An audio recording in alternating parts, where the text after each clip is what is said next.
In the quiet English town of Hexham, nestled just outside Newcastle, an event unfolded in the late 1950s that would baffle scientists, shock the public, and ignite debates about life after death.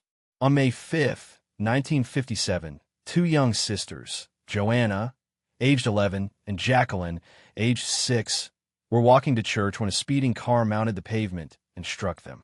The accident killed both girls instantly, leaving their parents, John and Florence Pollock, shattered. Just over a year later, Florence gave birth to twin daughters, Gillian and Jennifer. At first, it seemed like a bittersweet blessing. But soon, strange behaviors and uncanny details began to emerge. Details that made it impossible for the parents to ignore a disturbing possibility: that their new daughters were, in some inexplicable way, the reincarnations of their dead sisters. John Pollock, a devout Catholic, had secretly harbored a belief in reincarnation for much of his life, an idea at odds with his faith. He often prayed for proof that the soul could survive death and return to the world. Florence, grounded in traditional Christian doctrine, rejected the idea entirely. When she learned she was pregnant again, she expected one child, but John was certain it would be twins.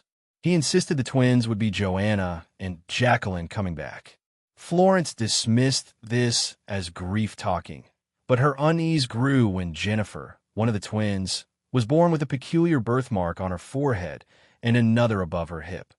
Marks identical in location to Jacqueline's old scar from a childhood fall and her distinctive birthmark. The Pollocks raised their twins in a new home, trying to leave the tragedy behind.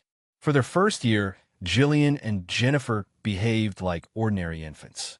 But when they were around 18 months old, the same amount of time between their sisters' deaths and their own birth, odd behaviors began to surface. Without prompting, they recognized toys that had belonged to Joanna and Jacqueline, toys that had been stored away since before their birth. Gillian clutched a specific doll and called it by the exact name Joanna had used.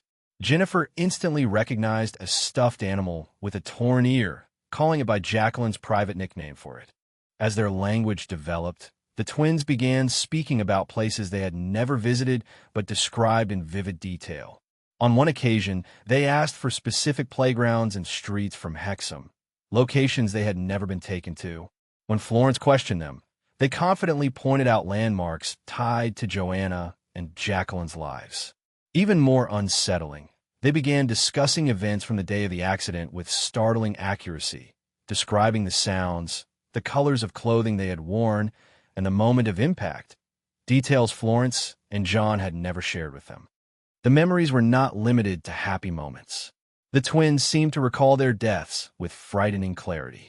During play, Jennifer would touch her forehead, directly over the birthmark matching Jacqueline's scar, and say things like, "That's where the car hit me." Gillian spoke of feeling pain in her side, mirroring injuries Joanna had suffered. These statements were often accompanied by nightmares in which they woke screaming about the car or the blood. Florence, who had resisted her husband's beliefs, found herself increasingly disturbed and unable to explain what she was witnessing.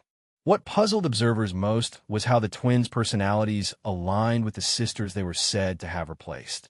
Gillian, like Joanna, was mature, protective, and fond of mothering her sibling. Jennifer, like Jacqueline, was more impulsive, dependent, and physically attached to her sister.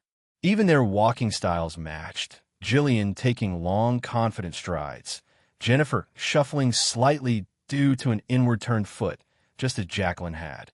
These traits had not been taught or modeled. They seemed to emerge naturally. By the time the twins were 5, the vivid memories began to fade. They started to live as ordinary children, their talk of the past becoming less frequent. But the strange early years had already caught the attention of researchers. Dr. Ian Stevenson, a psychiatrist from the University of Virginia known for investigating reincarnation cases, studied the Pollock twins extensively. He documented dozens of precise correspondences between the twins' memories, physical traits, and behaviors, and those of Joanna and Jacqueline. His findings were published in medical journals, forcing even skeptics to acknowledge the case as one of the strongest pieces of evidence for reincarnation ever recorded. To this day, The Pollock twins case remains one of the most compelling and unsettling reincarnation stories in modern history. For some, it is proof that consciousness can survive death and return in another body. For others, it is an unsolved psychological mystery, a testament to the unknown depths of the human mind. But for John and Florence Pollock, it was something far more personal, a second chance to hold their daughters again, and a haunting reminder that the line between life and death may be far thinner than we dare to believe.